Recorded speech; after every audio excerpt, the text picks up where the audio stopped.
Okay, so let's start with the real world example. Okay, let's consider our bank application, and let's say the domain is, for example, bank.com. Yeah, like the domain for our bank is, let's say, bank.com. Okay, fine. Now pay attention here. Let's assume our bank application is using session authentication mechanism. Session authentication mechanism.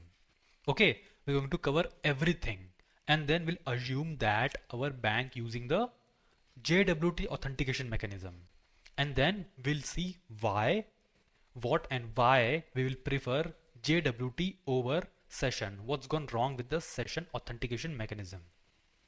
Okay, the first thing is, nowadays mobile banking application are so much popular.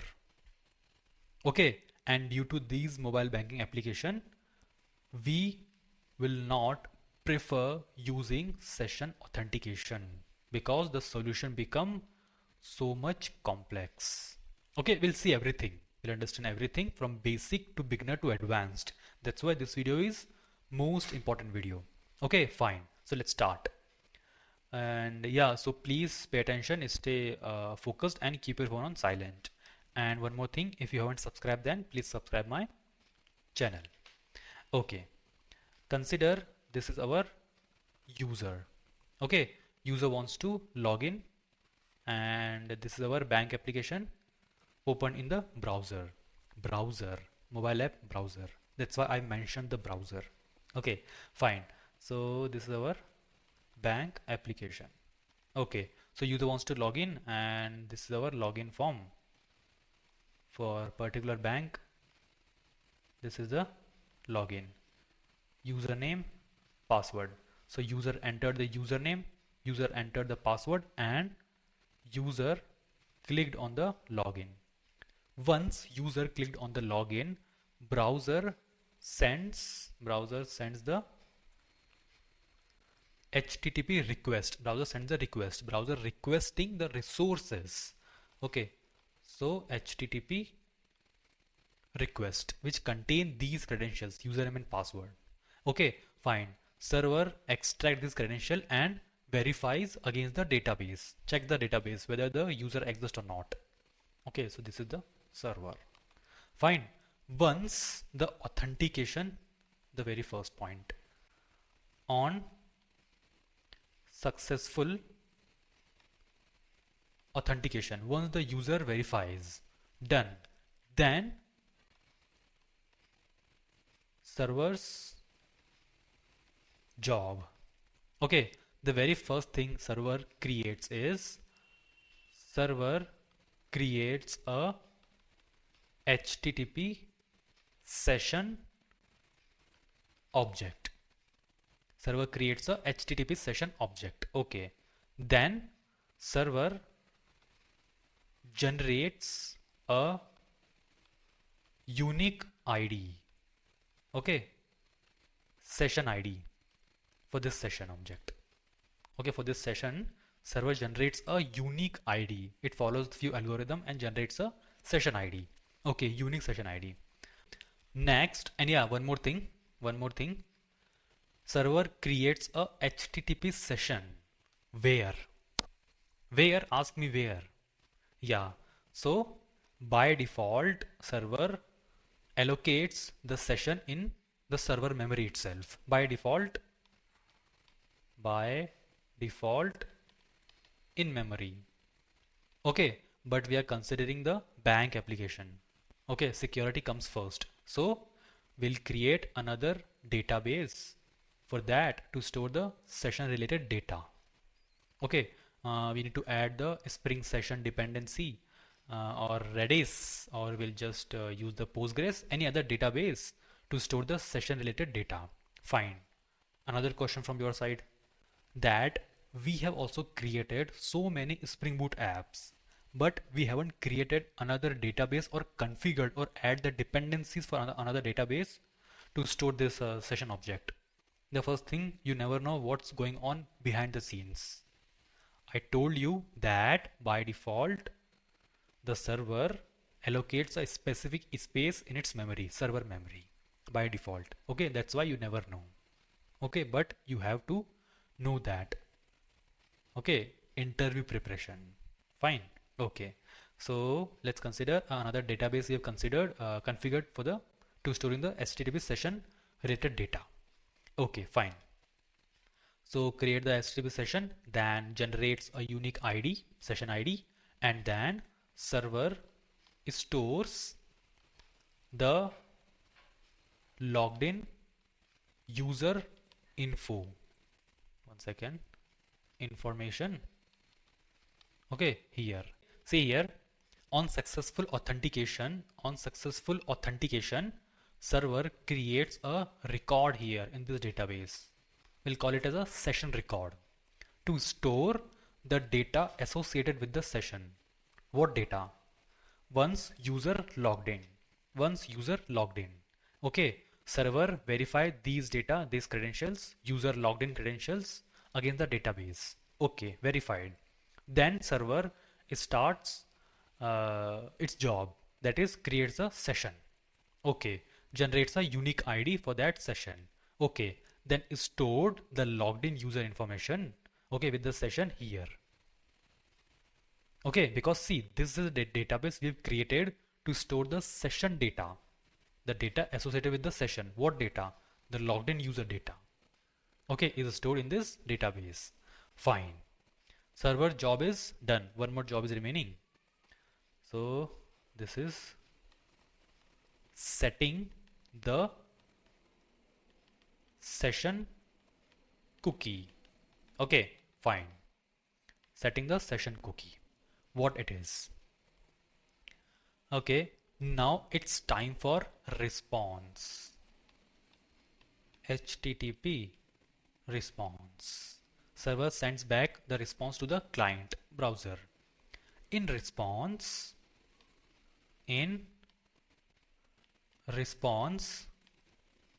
server add a header. Server add a HTTP response header by the name set cookie. Server adds set cookie header in the response. This response from the server contains a header by the name set cookie. What contains? So set cookie header contains the cookie attributes. The most important session ID. Okay, session ID. Okay, path. Okay, domain is this bank.com. Okay, and max age or expiration expires. Okay, or all other things. Fine, cookie attributes. Done. Okay, response received by browser. Fine. Now this set cookie header is nothing but an instruction to the browser. When browser receives the response, okay, in the response header you'll see, okay, just go through any website, ChatGPT or google.com, anything, right click, inspect, go to the network, again reload it and just click on that domain website, okay, bank.com, chatgpt.com in the network, and see, scroll down, there is one response header set cookie which contains these cookie attributes. Okay, fine. So browser receive this response. Also in the response, browser receive this header set cookie. So this is the instruction to the browser. When browser sees this set cookie, that means browser understood. Okay, I need to create a cookie with these attributes. Fine. So now the browser's job. Browsers or client job means creates a cookie. It contains the name also. If you have heard J session ID, Okay, and the value session ID itself. Okay, so session ID, let's say session underscore HF12, like whatever session ID is, and the path, domain, okay, bank.com, expires, HTTP only, like other attributes, okay, which browser sends in the header. For those attributes, browser creates a cookie. Browser creates a cookie, not the server. Server just send these data. Okay, fine. Attributes. Browser creates a cookie with those attributes. Okay, and is stored in the browser. Created and is stored. Fine. Done. User logged in. So this is what the response got, and user redirected to the dashboard page. So once the response received, then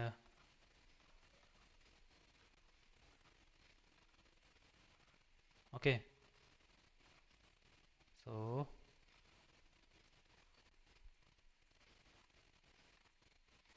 here initially the login page, and now user redirected to the dashboard page. Okay, welcome anything, welcome John or what, welcome Michael, Clark, whatever. Okay, dashboard page. Fine, okay. Now user wants to request some other resources.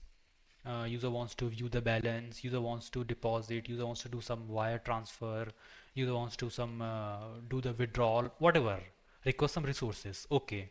Then user logged in. This is the dashboard. User clicked on the view balance. Clicked on the view balance. Okay. Requesting. Again the request. HTTP request. Okay. Here the server. Fine. Now browser, what browser will do is browser attach this cookie in every further request which contains the session ID. Okay, logged in user session ID, logged in user session ID. Fine. Server receive this request, server extracts the session ID, checks that whether the session is available or not. Yes, available. Okay, contains this database contains the user information. Fine, verifies, checks the session is not expired. Okay, and then revert it back with whatever requested that resources in response. That is the bank balance. So here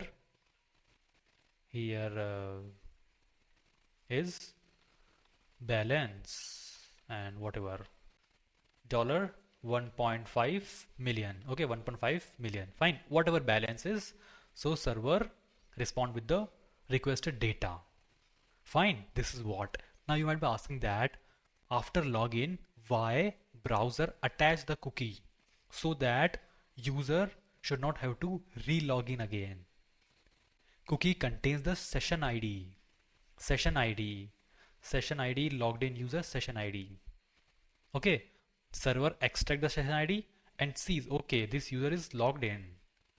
Otherwise, if browser not attach the cookie, then you need to re-log in, and that is a hectic process. That is the complete flow. Fine. Okay. Now you might be thinking that this is a great thing. Like everything, browser and server, everything is great. Then what is the problem? Okay, let me ask you that if server crashes or needs to be restarted, suppose server needs to be restarted, here data, the user logged in information is stored in memory or another database. If server restarted, then session lost. User need to force login. Or let me just give you another major drawback, that is if suppose there is millions of user, traffic increases, there is a bank, okay, millions of user for this bank.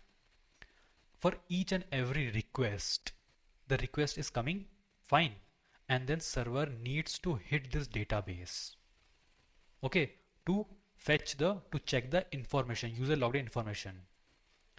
Millions of bombardment in the database slow down the process. Bank need to come up with the complex solution. Okay, other thing is severe drawback is mobile banking application. Mobile applications don't use the cookies in the same way as browsers do. Okay, so we'll see all the drawbacks and their solutions using the JWT. Fine, at the later, fine, and just coming few minutes. First, let's see the JWT part.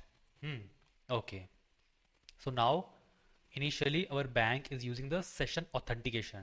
Let's consider our bank is using the JWT authentication. Okay, so let's do it quickly. Suppose this is our user and this is what our bank application user wants to log in. Here is the login button. Okay, so once user enter the username password and click on the login, same thing, HTTP request to the server. Okay, fine, server verifies the credential against the database and now server, so let me do it in the another page. Okay,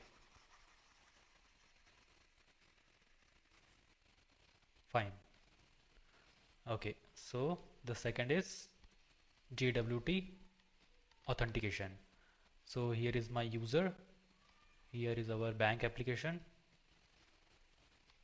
login form, login, username, password, clicked on the login, HTTP request, and this is our server. Okay, server verifies these credentials against the database and now server creates the JSON web token. Okay, JWT consists of three parts: header, okay, and payload, claims, and signature. Okay, so let me underline it with the red and blue. Okay, it's one of the most important. Fine, so header contains algorithm, type, and token type. Fine. Okay, payload contains the user information.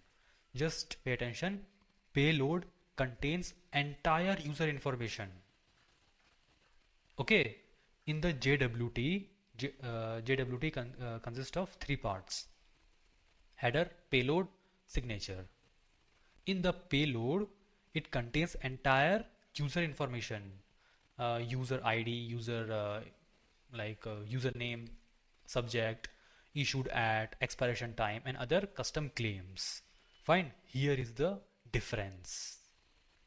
And the third is, I'll tell you what is the difference. Third is signature. A signature which is digitally signed by the server using private secret key. What will give? Okay, so we have coded the projects. Okay, full stack projects, user management using the React and everything, and library management, booking application already available in the channel. In those projects, while coding the JWT service, we have given us that a secret key. Using this secret key, server digitally signed. That is the most important, and that is the way server detect the user is logged in or authenticated or the user has not been tampered. Okay, fine. So the combination is JSON web token, JWT. Okay, fine. That is all. And the same thing, then response, HTTP response in the set cookie,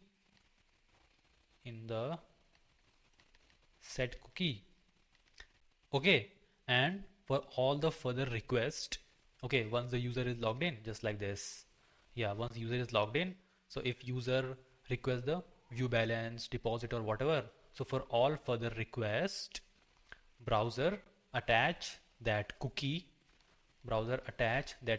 in request header, authorization header. Okay, if you remember, while coding the JWT authentication filter in all the projects we have done, we have fetched the token using this authorization header. Okay, just like it is just like this, authorization bearer. It uses the bearer scheme, bearer, and this is the JWT, JSON web token here. Okay, so we'll fetch it and then we will use the substring 7. So remaining is token. Okay, fine. Now you might be thinking that can you explain me few like in a much detailed way? Okay, let me just, this is the dashboard. Okay, and view balance. So HTTP request, this is the server. Okay, and so server extract the JWT from the cookie. Okay, and then we have already discussed that digitally signed by the server using secret key. Okay, so server verifies the signature and checks whether the token is not expired, and then the data has not been tampered, and then revert it back with the HTTP response as data. Fine, okay, that is good, that is great. But can you once again explain that why JWT over session?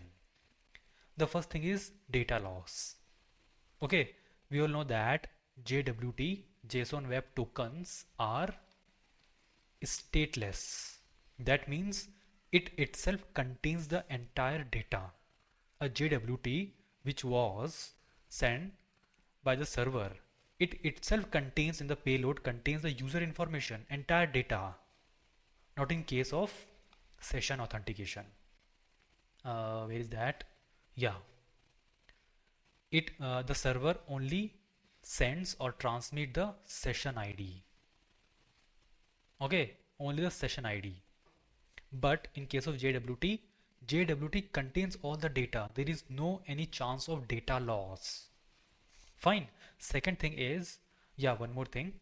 The major drawback is, suppose user redirected to the subdomains. Okay, for example, user wants to do the investment. So invest.bank.com. Suppose user wants to take the loan. So loan.bank.com. Now cookies follows same origin policy. Okay, cookies are domain specified, making it difficult to share with other domains. Okay, here bank has to come up with the other complex solution. Yeah, definitely. But in case of JWT, it's not the case. JWT often sent in the authorization header, which is not subjected to the same restrictions as cookies, are not the domain specified as cookies are, making it easier to share with all the other domains. Fine. The other thing, the major thing is mobile banking apps. And yeah, so for this, bank have to come up with the complex solution. Okay, and the solution also not resolve the problem of single sign-on.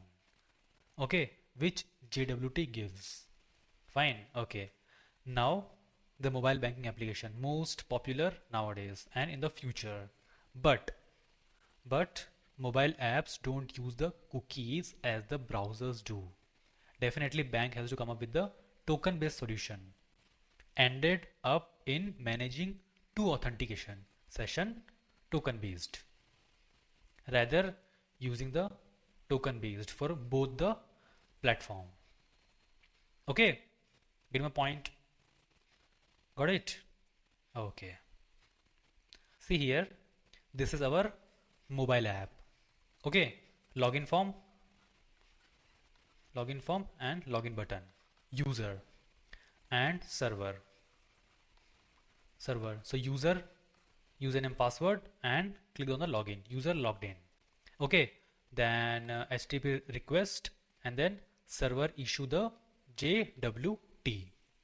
Now mobile apps easily store the JWT and sends in the authorization header in every request, leads to no need of using the two different authentication mechanism for mobile and web. Okay, that is why we'll prefer JWT over the session based. Fine. Okay, so I hope everything got cleared, and one second. Yeah, so this is what all about the video. Okay, fine. I hope you enjoyed the video, and yeah, one more thing.